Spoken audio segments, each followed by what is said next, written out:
Good evening. Everybody hear me? My name is Tom Pruitt, and I have served as Artistic and Executive Director of WSC Avant-Garde for the past 5 seasons. Avant-Garde has been offering the best in edgy, affordable, and intimate productions of classical plays in Arlington County for over 26 years, mostly under our former name of Washington Shakespeare Company. I would also like to mention that I am a lifelong educator, dog lover, bicycle and outdoor enthusiast, and that I served on the board of the Falls Church Little League for 7 years, which is how I met Adam Balutis, who remains one of my son's all-time favorite coaches. If Adam's still here, Alex says hello. So I totally get the needs of the many various constituents at this meeting, and I get that space and resources are at a premium in South Arlington. However, I believe there is room enough in the 4 Mile Run Valley study area for a wide variety of uses. I also believe passionately that the best, most exciting, and forward-thinking future for this neighborhood lies in the vision for a vibrant, multi-use parks, recreation, and arts district. I would like to offer an inkling of what such a vision might look like. For those of you who have never been inside the Cultural Affairs building at 3700 South 4 Mile Run Drive, also known as Theater on the Run, I can tell you that at its peak, it is a beehive of activities ranging from youth dance classes to culturally specific workshops to top-flight offbeat performances by some of the region's most beloved and renowned companies, such as Jane Franklin Dance, Dominion Stage, Peter's Alley, and yes, Avant-Garde. I just love the energy of that place, and going to work there every day is always a voyage of discovery and inspiration. Imagine if we could find a way to shine a spotlight on all the outstanding work that is already happening there on a weekly, if not daily basis. Just recently, a small startup consortium of some 10 to 15 organizations calling itself the Left Bank Alliance has begun to lobby for better signage, parking, facade redesign, and other amenities that will help tell more people about the incredible, affordable, locally grown, and culturally diverse offerings already in our midst. The Left Bank Alliance has also recently forged a partnership with Uli, the Arlington-based online concierge service designed to help steer even more audience members to South Arlington for their cultural and recreational needs. Imagine if we could offer all these organizations a first-class facility with adequate rehearsal, office, and performance spaces to meet their needs, and those of the increasing number of audience members who will make the 4 Mile Run Valley their destination.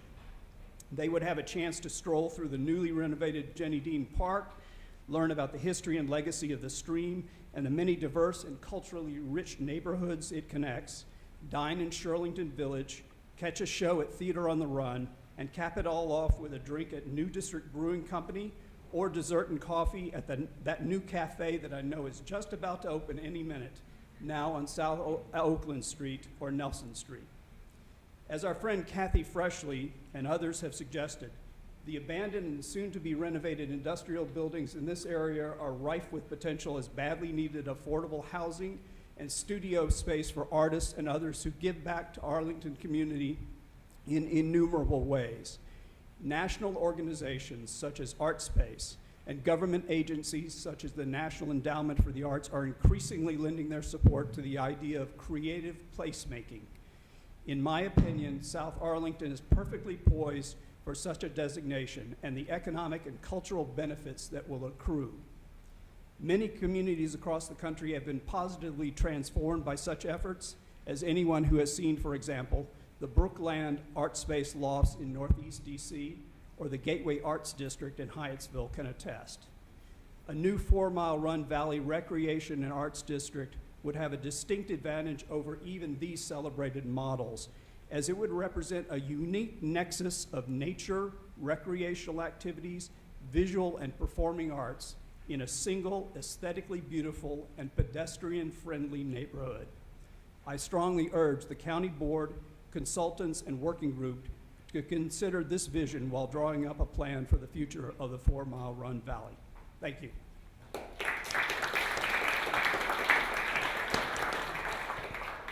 Any questions? Charles, you have one more working group member. Oh. Who? Oh. Please go up to the podium.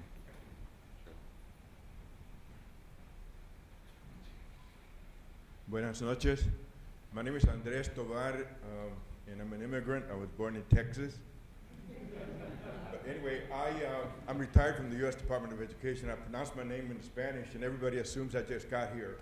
But about 18 years ago, Walter Tejada, Lenny Gonzalez, Portia Clark, and several other folks from NOC and the Latino community decided we had to do something. By the way, I'm the executive director of the Shirlington Employment and Education Center, the day labor center here in Shirlington. We got together and we said, we got to do something about the 200 or so immigrants that are right by the Dunbar homes with your African-American community.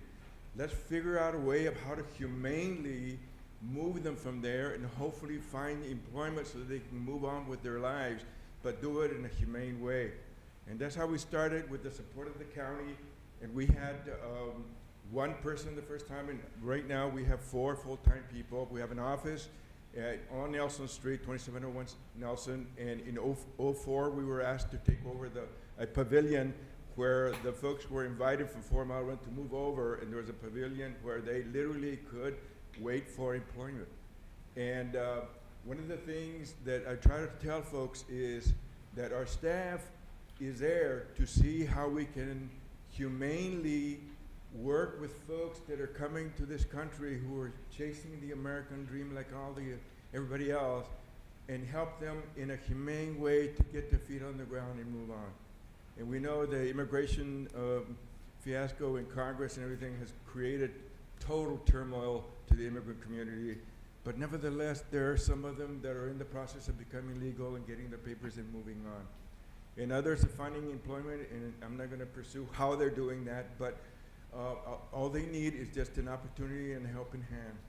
And I just say that it's such a delight to be in Arlington where everybody's pitching in. And I realize that for some, especially homeowners that might live in the area, there's kind of an eyesore of sort of see all these guys congregated over there. But I just want to let you know that our entire staff is there to ensure that everybody that is staying by there is looking for work, because too often people confuse folks that are milling around and they assume they're all day laborers, and they're not. As you can imagine, there are folks that are looking for places where people congregate, and they come in there, bring in their personal vices and everything else. And it's our job to ensure that we call in the police if need be when they get out of hand, and we try to make sure that everybody is going to cooperate and behave accordingly in a proper manner. We've told folks time and again that if there's anybody that is out there creating a problem, please let us know. We want to be very good neighbors. We want to be responsive. We want to make sure that everything we do is in a humane manner, but we want to be fair, but we also want to be firm in how we conduct our business. And some people don't believe that there are rules applied to them, and then we say, well, that's time that they ought to move on, and that's when we bring in the police, and we ban those individuals from that area. Now, I realize it's not a perfect process that we have there, and some people didn't even realize that there was staff out there, but we do have, the office is open from 7 in the morning to 11 in the morning, and the reason we close it at 11, we figure if you haven't found a job, it's time for you to move on and do something else. If we had it open till 5 in the afternoon, I'm sure we'd have people there that would sit through the entire day. And that's not what we're there for. We're trying to help them find employment. We have an exceptionally good, as I pointed out, exceptionally good relationship with the police department. And we have to, because even though we are there to treat folks in a very humane way, there are people that don't believe that rules apply to them. And that's why we tell people publicly, if it wasn't for the police department, we would not be able to do our job effectively. So just coincidentally, I happen to be the president of Arlington Crime Solvers Association. So we work with the police proudly. Couple of other things to know. The faith community has been exceptionally supportive of these folks. We've gone out to we still had it, the Arlington Interfaith Council right after 08, and we said, look, for while employment has slowed down for the country, it stopped completely for day laborers. And Arlington is too caring and too well off as a community to allow people to starve. So please, if you can come up with 50-bag lunches or whatever, please bring them over. And we got more than 10 churches coming over on a regular basis helping. And some of them are helping finding employment. If there are problems that are going on over there, I would invite any of you. I'd be happy to go and talk to your groups and share with you what we're trying to do.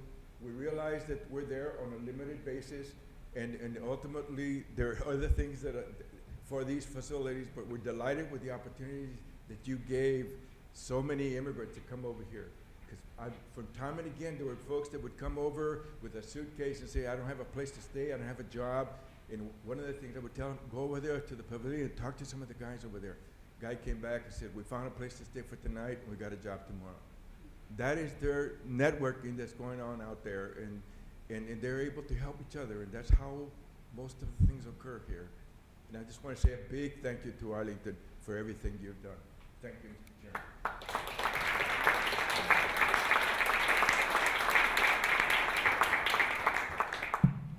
Thank you. We have 7 people who signed up to speak. I'm going to call you, order these slips. I was given these slips, and I'm sorry I can't read this last name, but Jesse Bading. Come on up to the podium if you would introduce yourself.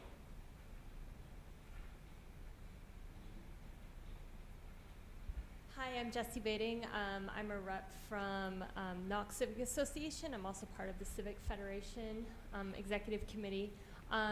First, I just want to say this was really awesome. So whoever came up with this idea should get a big pat on the back, because I feel really great after that, after seeing all the different ideas and all the great things that are going on. So I think it's reflective of how interesting our community is and where we can go. And I think that we have a lot of consensus, so that I thought that was really great. For those of you who went to the Biophilic City presentation this past week, or if you haven't seen it, there were some really awesome ideas in there, and I hope that that is something that this working group would consider, especially as you're talking about building a parking structure and integrating nature into it. I do hope that we're also thinking about parking as it relates to how it integrates with Shirlington. So not using our limited open space to build more parking, but to integrate that. And also learning from the issues that are going on with Bluemont right now of creating really flexible space so that we're not fencing things off and making it limited. So finally, thank you. This was awesome, and I can't wait to see where this goes.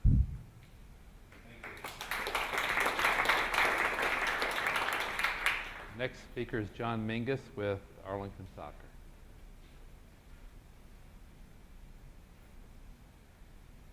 Thank you. I appreciate the opportunity to speak today. Hi, Shirley. So I'm here to speak on behalf of Arlington Soccer, and I want to emphasize really working off something Shirley talked about, which is the field house concept. One of the big problems we have in Arlington Soccer is the lack of indoor space. You know, in the fall and the spring, we have 9,000 kids playing soccer at all levels. The problem is in the winter, we only have, as of right now, we have Barcroft and the Gunston bubble.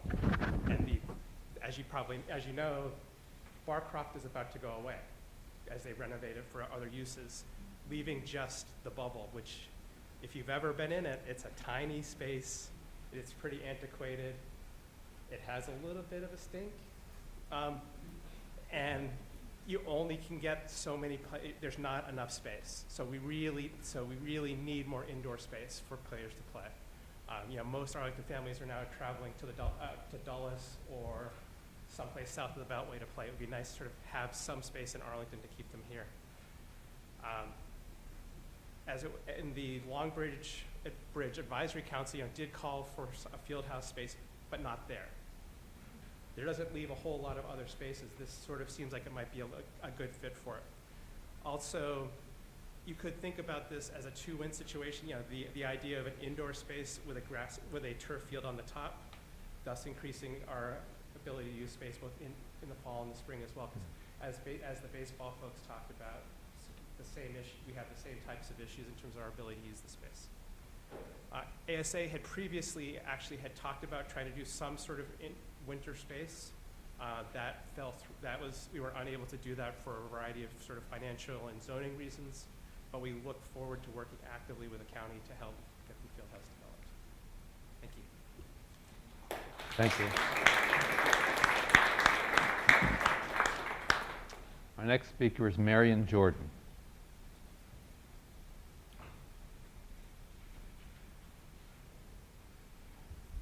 Hi, my name is Marion Jordan. I am a long-term resident of this area. I live in the Wingate 1 condo, and I'm also an active volunteer in our parks, particularly Barcroft and Alley Free, where I've worked in partnership with Parks and Recs and as a member of the Arlington Regional Master Naturalist to pull out tons of invasives and help restore habitat, planting native trees, plants, and shrubs. So, heard lots of great ideas tonight. I really want to highlight the importance of using this project as an opportunity to protect and restore natural habitat in the Stream Valley area. So the current site is heavily infested with invasives. We need to pull those out and put in native trees, shrubs, other plants.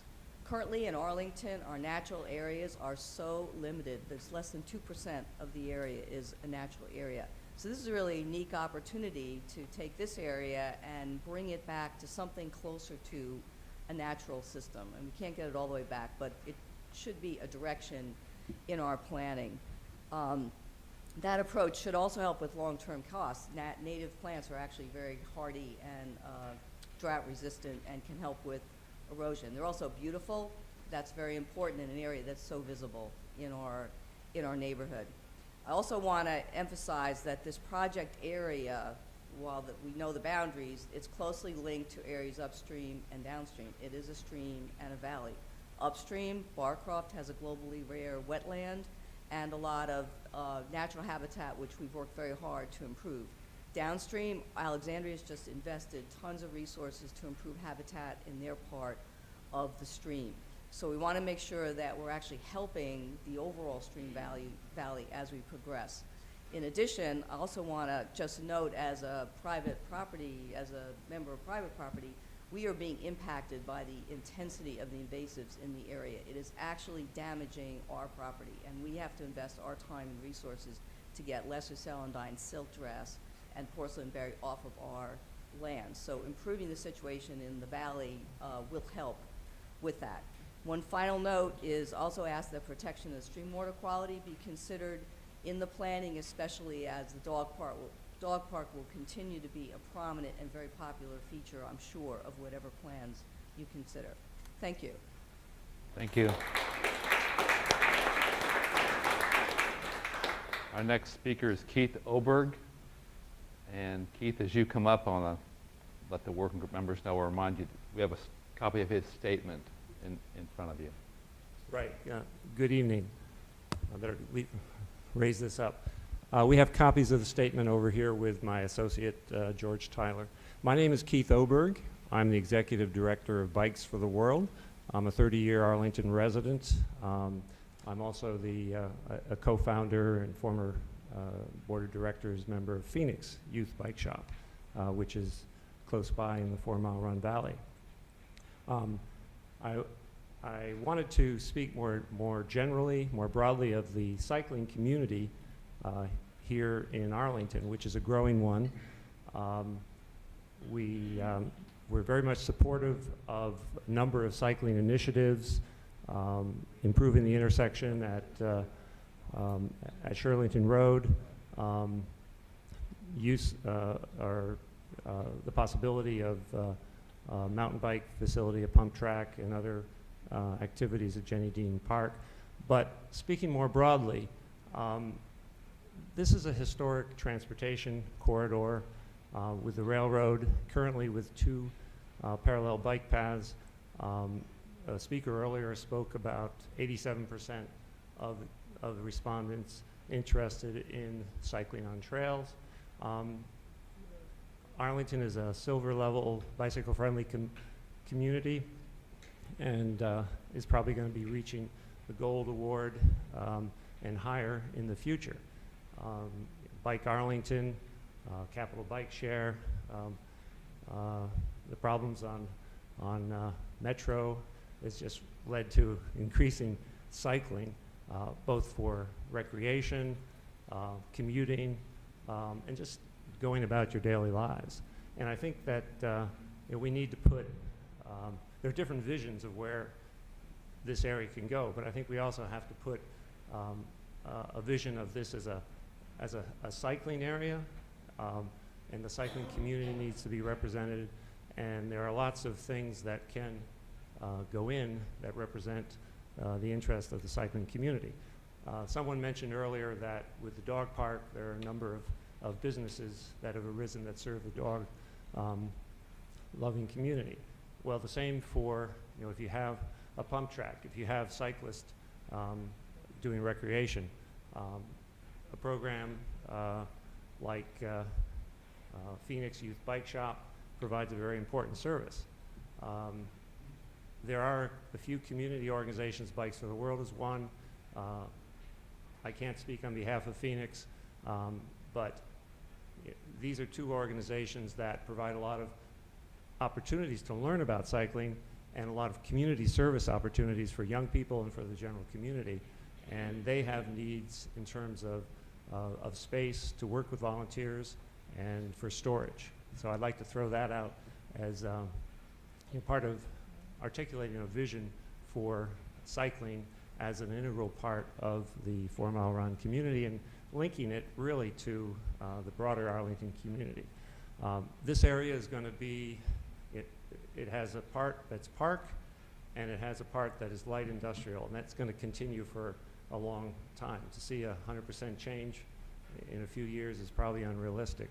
And one thing that that programs like Phoenix and Bikes for the World is that that's sort of a bridge, and it's sort of, we have evolving needs in the light industrial warehousing or in the community that the light industrial warehouse area will be serving. And it can be the dog businesses, it can be self-storage. There's no longer a tuxedo rental place anymore. The needs of the community evolve. And so the cycling services are also important. So thank you very much.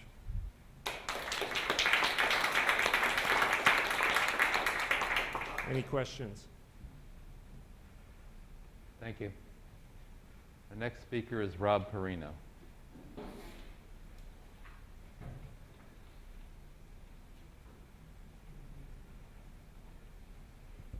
Good evening, everybody, friends, neighbors. As a subject matter expert on walking between 4 Mile Run and getting to the bus station or to grab a beer and not wanting to get hit by a car at the good old brewery, I just want to speak for a minute to really highlight the safety issues that are surrounding all that's going on in that quarter square mile between 4 Mile Run and Arlington Mill. Just between the industrial vehicles, whether people are providing employment or seeking employment, the businesses that are there, the WIDA, the bike path, and the pedestrians, between two very close together traffic lights, it's a lot. And I really think that the idea that Robin presented with the park expanded with the real focus on the park, and perhaps rerouting 4 Mile Run to link up with the existing ramp that comes off 395 is a really good idea worth exploring, and perhaps even making the existing Shirlington Road between 4 Mile Run and Arlington Mill either a limited route use or shut it down to just make it part of the park. I think it's totally doable. But just one other thought too, the Vulcan reps left, but I was in Pittsburgh in the Shadyside neighborhood recently, and there was an old cement plant that was painted a very attractive color. It was like a burnt red color. I think it could use a little bit of a makeover. It's yellow and it's peeling with rusted paint and all that. So that's a thought too, and I think it actually could make it look aesthetically better. I don't have much more to add, just really appreciating all the things that could be contributed to the neighborhood, rearranging certain things to make it make more sense. You know, maybe industrial areas, in one area, Stride 395, and more of the new business ideas and open areas along the 4 Mile Run Creek. Just sounds like a really great idea. Really glad to see it happening. Every other area that's developed in Arlington is so first class. The parks are really terrific, and it's really, you know, I'm really hoping that we can keep the momentum going. This is the time to get it right. So thank you. Thank you. The next speaker is Laura Latimer.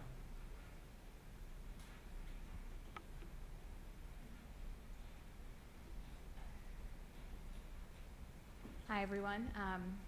I got by in school believing in currying the favor of the teacher, so I promise to try not to repeat as much as I can. I don't want to get points deducted, but I'm here to speak on behalf of Jane Franklin Dance, which is a local arts organization, on behalf of some of the other arts organizations in the area. So just kind of things that haven't been talked about before and to hit home is that South Arlington is home to mostly diverse residents in comparison to other places in Arlington, and so I think that that's something that we're really trying to preserve, and the arts helps with that. So in terms of values, diversity and inclusion, access and affordability, and sort of an offbeatness or edginess that I think makes South Arlington particularly unique and attracts people, attracts businesses, attracts residents. It's what brought me here from Richmond for my job, and finally a place to live. And I think a lot of arts organizations share those same values. And then finally, that arts organizations can help the county achieve some of its goals in terms of building a community and attracting businesses and making us economically competitive with some of our neighbors. You know, communicating with and working with people who have low mobility, who have English as a second language needs, special needs, immigrants, and then even dogs. So Jane Franklin Dance, we did a thing called, I think we're still doing it, but it's with dogs and passersby. So hitting home with that, it's really, and I hate this word, but a synergistic kind of thing. Any of the arts ideas that have been presented, and I have a lot of things up on these slides that Richard is generous to put up. But all of the arts ideas can be integrated with a lot of the other ideas going on, and it's certainly not an attempt to push people out, it's an attempt to bring people in. And a lot of them can be done sort of immediately and in tandem. So that's it. I'm sorry to keep you all late, but I appreciate your time. Okay, thank you.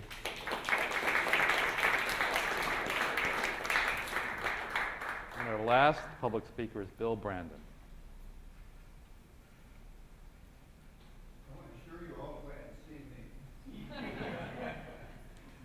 I'm Bill Brandon. I represent the Leaders in Energy and Sustainability organization that started out as a networking organization of professionals. We have recently incorporated as a 501(c) nonprofit with a mind to get more involved in actual projects. I am heading up the first project in that vein, and it's regarding vertical agriculture. For you people who don't know what that is, that's growing organic produce locally inside buildings in controlled environments using LED lights. This process has been appropriately criticized quite often as being too energy intensive. And when I first got introduced into this in a serious way, I started looking at this about 2 years ago and said, yeah, we can reduce energy consumption quite significantly. And that's what this project is going to be looking at. I feel that we can reach at least a 50% reduction and potentially maybe up to an 80% reduction. And the last kicker is I would like to make it net energy zero by running it off of soft municipal organic waste. As I started to get into this, I discovered about 2 months ago that there was an initiative started by Lawrence Berkeley Laboratories on the Bay Area. And I've been in communication with them. Our emphasis is similar, but slightly different. And we are looking at ways to coordinate our efforts. Both of our efforts are looking at about a 2-year time frame of study and research. At that time, Lawrence Berkeley Laboratories is looking at doing 3 demonstration projects, one on the West Coast, one on the Midwest, one on the East Coast. I am merely looking at doing one on the East Coast. So in a 2-year time frame, we are hoping to have determined where that location might be. And that is why I'm here. I am making this as an announcement to see if we can participate in this study for the redevelopment of 4 Mile Run, and whether there is a place for this pilot demonstration plant to be done here. It will probably not be of a commercial scale initially, so it could be a temporary thing designed with an idea to have successive uses until a full-scale one, commercial level one could be developed, maybe with Barcroft Associates, and when their leases run out. But that is what we're looking at, and I think the staff knew how to get a hold of me, and I hope that we can have further communication about this. Thanks a lot.